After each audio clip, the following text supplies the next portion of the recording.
नमस्कार दोस्तों, जय गणेश। स्वागत है आप सभी का एक बार फिर से। गणपति बप्पा आप व आपके परिवार पर अपनी कृपा दृष्टि सदा सर्वदा बनाए रखे। दोस्तों, यदि आप अपनी लाइफ में नया कुछ सीखना चाहते हैं और हमारे चैनल पर पहली बार आए हैं तो चैनल को सब्सक्राइब करके बेल आइकन जरूर दबाइएगा। दोस्तों, गणेश चतुर्थी का पर्व हम सभी बहुत जोर शोर से मना रहे हैं। बप्पा को मनाने का प्रयत्न भी कर रहे हैं। दोस्तों, हम सभी चाहते हैं कि हमारी मनोकामना जल्द से जल्द पूरी हो जाए। वैसे तो कुछ लोग इतने उतावले होते हैं कि कुछ घंटों में उनकी सोची हुई चीजें पूरी हो जाएं। अपने मनोरथ पूर्ति के लिए इंसान कुछ भी करने के लिए तैयार होता है। किसी भी दर पर चला जाता है, किसी की भी बातों पर आ जाता है, किसी से भी सलाह लेने लगता है और किसी से भी परामर्श करने लगता है। फिर उनके द्वारा बताई गई विधि चाहे सही हो या गलत, कुछ भी करने को तैयार हो जाते हैं। हर चीज सात्विक नहीं होती है। हर चीज, हर उपाय आपके जीवन में सात्विकता नहीं देते। कुछ उपाय, कुछ विधियां गलत भी होते हैं, शीघ्र प्राप्त होती हैं, लेकिन उसके पीछे जो शक्तियां होती हैं वो अच्छी नहीं होती, नकारात्मक होती हैं और बहुत देशी भाषा में अगर कहूं तो बहुत गंदी होती हैं। ऐसी गंदी शक्तियों का सहारा लेकर आप अपनी मनोकामना की सिद्धि करते हैं तो मनोकामना तो सिद्ध हो जाती है, लेकिन इससे आपके जीवन में बहुत नकारात्मक प्रभाव आते हैं, जो समय और भविष्य में आपके घर के किसी भी प्राणी को भोगना पड़ सकता है। किसी भी व्यक्ति के साथ आपको इसका नकारात्मक प्रभाव दिख सकता है, चाहे वो आपके घर में जन्मा 2 दिन का बच्चा हो या कोई बुजुर्ग। आपके घर में कोई भी हो, उसे उसका प्रभाव पकड़ ही लेता है। दोस्तों, अपने जीवन में कुछ भी प्राप्त करने के लिए गलत नकारात्मक चीजों का सहारा नहीं लेना चाहिए। ईश्वर के घर देर है पर अंधेर नहीं है। ईश्वर का दर पकड़ लीजिए, देर होगी पर वहां से जो प्राप्त होगा अलौकिक होगा, इतना दिव्य होगा, इतना प्रकाशमान होगा कि वो आपके जीवन को नहीं, आपके पुस्तों को भी ऊर्जावान कर देगा, उनके जीवन को भी प्रकाश से भर देगा। ऐसे कार्य करिए जिससे आपके घर के हर व्यक्ति को लाभ प्राप्त हो सके। दोस्तों, हमारी यही कोशिश रहती है कि मैं आपको ऐसे उपाय बताऊं जिससे आपको परमात्मा का आशीर्वाद प्राप्त हो, आपके जीवन में हमेशा अच्छी और सकारात्मक चीजें साथ चले।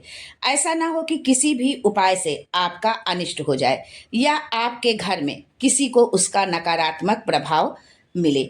आज फिर मैं आपके लिए कुछ नया, कुछ अद्भुत, कुछ अलग लेकर आई हूँ। आज का मेरा उपाय प्रथम पूज्य देव गणेश जी का है।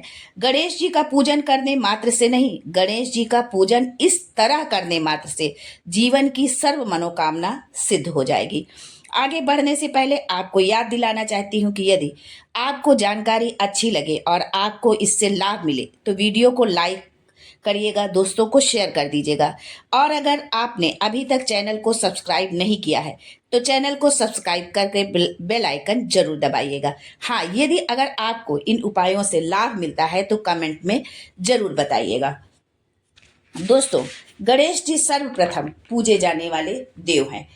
हमारी कुंडली में के अंदर 2 ग्रह ऐसे हैं जिन पे गणेश जी का सबसे ज्यादा अधिकार होता है। पहले है बुध, जो हमें वाणी देते हैं, बुद्धि देते हैं, हमें कम्युनिकेशन करने की ताकत देते हैं। हम लोगों से किस तरह से बातें करें, हम अपनी बातें किस तरह से सामने वाले से के सामने उसको हम प्रेजेंट करें, किस तरह से अपनी बातें समझाएं, क्या भाषा लें, किस तरीके से हमें बोलना चाहिए, हमारी बॉडी लैंग्वेज कैसी होनी चाहिए, ये सारी चीजें हमें बुद्ध से प्रदान होती हैं। बुद्ध हमारी बुद्धि का विकास करते हैं। इसीलिए जब हम किसी के साथ बात करते हैं तो उस इंसान को कैसी बात पसंद आएगी, वो कैसी बात सुनना पसंद करेगा, यह एक पल के अंदर कैलकुलेशन हमें हमारा दिमाग दे देता है।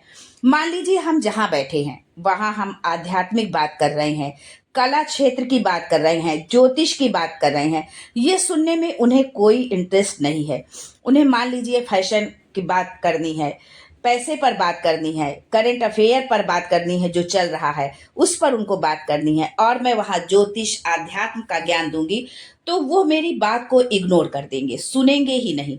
लेकिन अगर मेरा बुद्ध अच्छा होगा तो मैं तुरंत अपने माइंड को कमांड दूंगी। मैं अपने ज्योतिष की बात को इस तरह से रखूंगी उनके सामने कि उनको भी जो है इंटरेस्ट होगा, हमारी बात पर जो है इंटरेस्ट आएगा, और मैं अपने ज्योतिष का ज्ञान भी उनको दे दूंगी साथ में।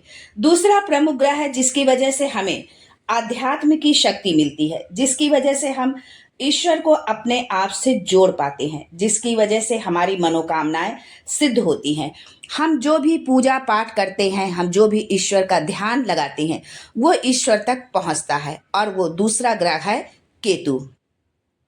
केतु पर सबसे ज्यादा किसी का आधिपत्य है तो वो है भगवान गणेश जी का। केतु एक ऐसा ग्रह है जिनका सर नहीं है। तो चलिए आज भगवान गणेश को कुछ ऐसा करके मना लेते हैं कि वो आपकी सर्व मनोकामना को सिद्ध कर दे। वैसे तो विघ्नहर्ता हमेशा अपने भक्तों के विघ्न हरने का कार्य करते हैं।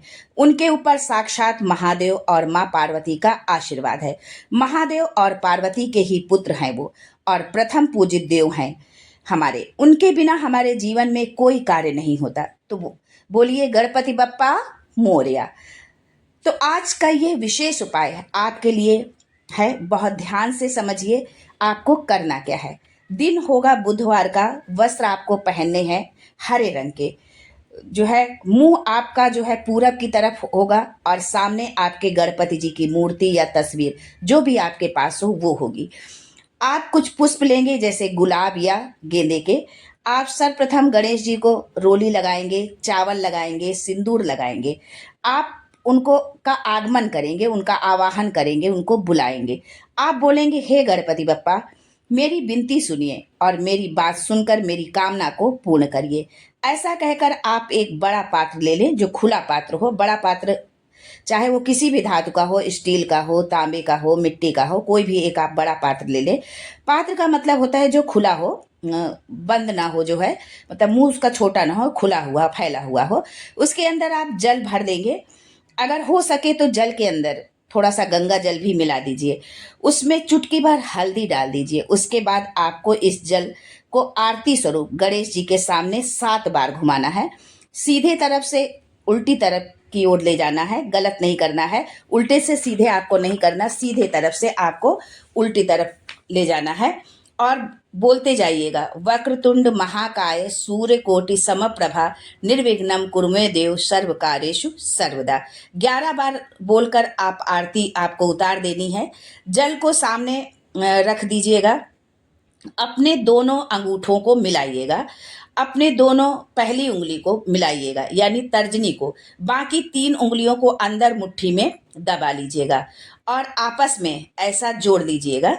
जो है सामने आप वीडियो में देख सकते हैं, ये मैं करके बता रही हूँ आपको। 11 बार अपने मन की मनोकामना उनके सामने बोल दीजिएगा और फिर जल की तरफ अपने हाथों को झुका दीजिएगा। जो जोड़े हुए हैं आपने हाथ, जो जिस तरह से आपने जोड़ा हुआ है उसको जल की तरफ आपको झुकाना है उसी मुद्रा में। उसके बाद गणेश जी का नाम लेकर इस पात्र को उठा लीजिएगा और इसे ले जाकर किसी हरे पौधे में चढ़ा दीजिएगा। तुलसी के पौधे में नहीं आप इसको चढ़ा सकते हैं। गणेश जी के किसी भी पूजन में हम गणेश जी को जो है तुलसी दल जो है नहीं समर्पित करते हैं। उस तुलसी को हम उनसे नहीं जोड़ते हैं क्योंकि उनका थोड़ा सा बैर है तुलसी से। पौधे सभी हरे होते हैं, लेकिन जितना अधिक डार्क ग्रीन होगा ज़्यादा आपके लिए वो अच्छा होगा। आप ये जल पौधे में चढ़ा दीजिए। ऐसा आप 3 बुधवार करिए। आपकी जो है बड़ी से बड़ी मनोकामना सिद्ध हो जाएगी। किसी से प्रेम विवाह आपको करना है, किसी को वापस बुलाना है, विदेश जाना है, नौकरी करना है, सरकारी नौकरी चाहिए या बिजनेस आपको सेट करना है, या आपको कोई और चीज़ है जो प्राप्त करनी है। छोटा सा सरल सा उपाय है, जरूर करिएगा। आपकी मनोकामना जब सिद्ध हो जाए तो पक्षियों को दाना जरूर खिलाइएगा। छोटे बच्चों को गणपति जी का भोग लगाकर अपने हाथ से भोजन जरूर करा दीजिएगा।